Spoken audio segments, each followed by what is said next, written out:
What is up, Horror Squad, and welcome to this week's episode of the top 52 horror movies you need to see. This week I watched Gingerclown. Yes, I know, Gingerclown. Yes, it's all laugh now.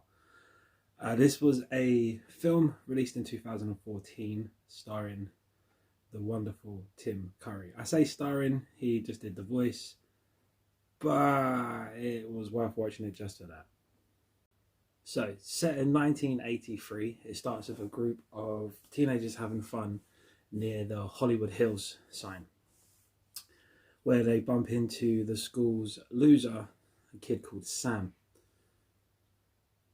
The quarterback of the football team, Biff, was there hanging out with his friends. I couldn't work out why they were all by the Hollywood Hills, and yet they had these like Eastern European accents until I googled it and worked out it was actually filmed in Hungary.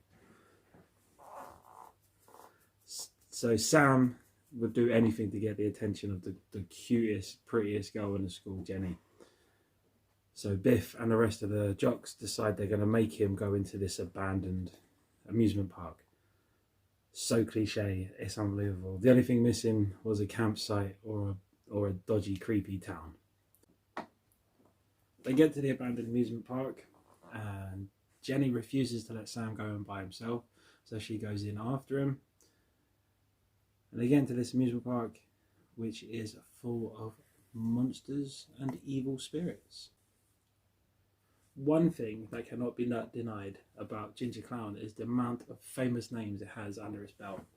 So I mentioned Tim Curry.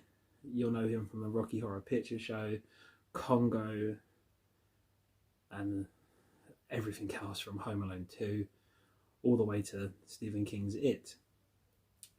They also have Lance Hendrickson, who was in the Terminator, Aliens and Alien 3, and then Brad Dourif, who played Chucky in the Child's Play franchise, as well as 2 Lord of the Rings films.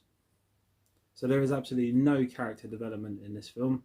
So you don't get invested in it, and you just don't care if anyone dies. Everyone becomes fodder, which is really bad considering there's only 3 main characters in this entire film.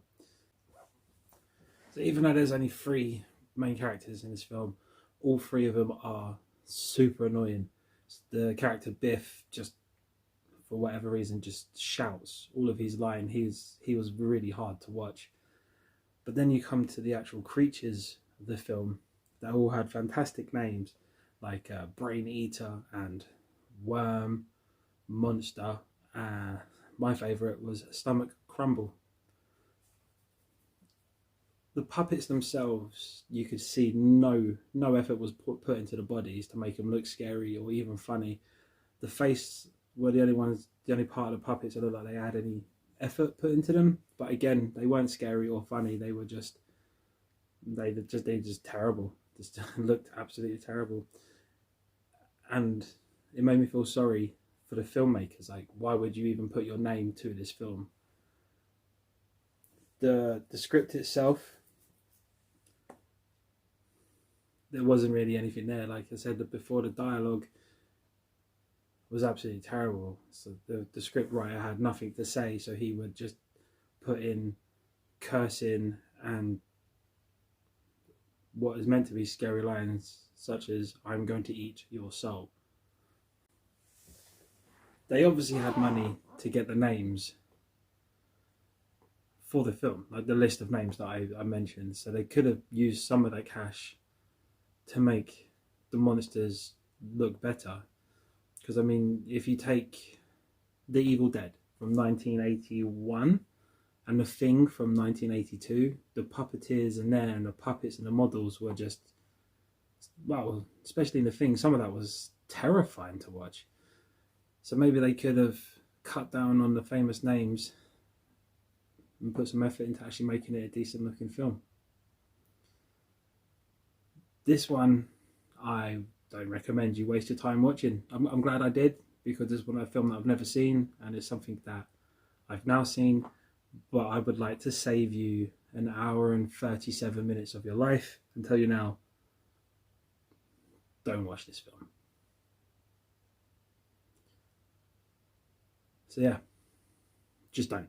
I hope you enjoyed this episode, and I'll see you soon. Stay safe out there.